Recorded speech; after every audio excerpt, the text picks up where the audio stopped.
Halo, selamat pagi anak-anak semuanya. Berjumpa kembali dengan IM Channel, Channel for Education.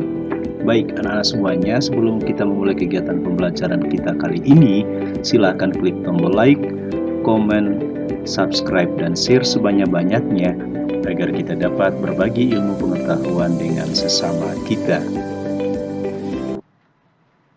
Baik anak-anak semuanya, hari ini kita bertemu kembali pada pembelajaran tematik tema 9, Kayanya Negeriku.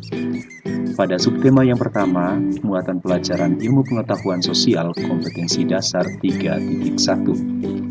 Pada hari ini kita akan mempelajari kembali tentang lingkungan dan juga kegiatan ekonomi penduduk. Baik anak-anak semuanya, hal pertama yang harus kita pahami adalah pengertian dasar dari lingkungan. Lingkungan adalah segala sesuatu yang ada di sekitar manusia yang mempengaruhi kehidupan manusia. Maka berdasarkan jenisnya, lingkungan terdiri atas dua jenis, yaitu lingkungan alami dan lingkungan buatan. Lingkungan alami ini merupakan lingkungan alam yang terbentuk karena proses alam.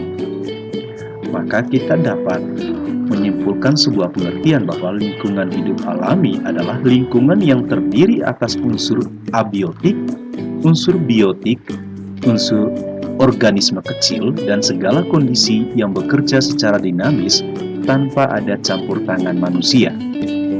Contohnya, lingkungan alam adalah laut, sungai, gunung, lembah, dan lain sebagainya. Pada prinsipnya, lingkungan alami merupakan lingkungan yang terbentuk tanpa ada campur tangan manusia. Baik itu pada unsur abiotik seperti tanah, air, udara, cahaya, maupun unsur-unsur abiotik dan organisme kecil lainnya.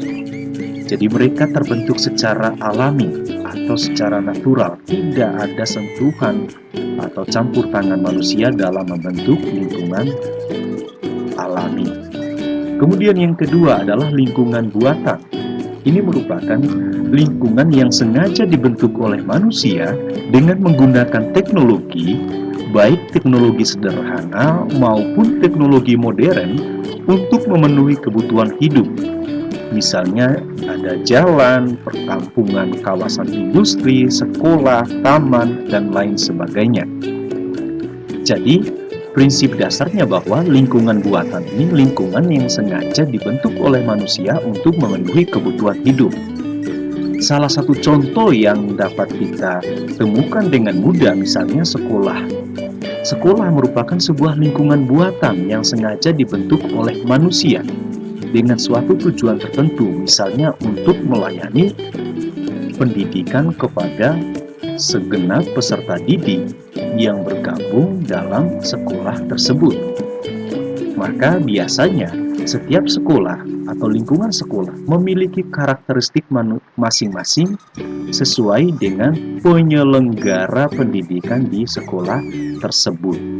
Atau misalnya ada taman. Kita sering sekali menemukan taman-taman yang tampaknya begitu indah dan itu merupakan hasil dari buatan manusia atau rekayasa manusia sehingga taman tersebut terlihat indah dan asri. Kemudian, fungsi lingkungan secara garis besar terdiri atas tiga. Yang pertama sebagai tempat mencari makan. Manusia ataupun hewan maupun tumbuhan memanfaatkan lingkungan sebagai tempat untuk mencari makan. Kemudian sebagai tempat beraktivitas.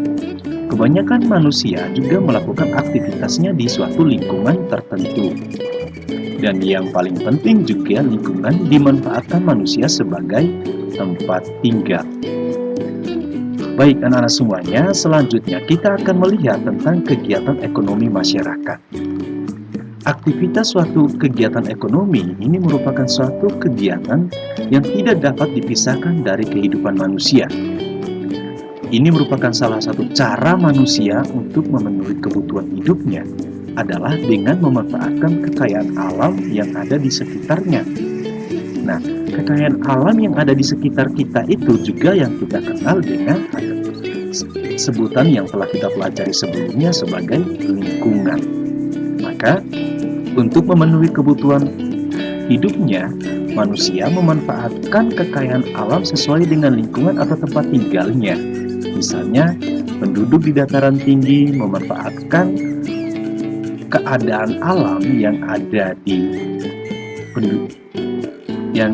dataran tinggi untuk bertani dengan menanam palawija, sayur-sayuran, ataupun memanfaatkannya sebagai perkebunan teh, kopi, cengkeh, pala, buah-buahan, dan lain sebagainya.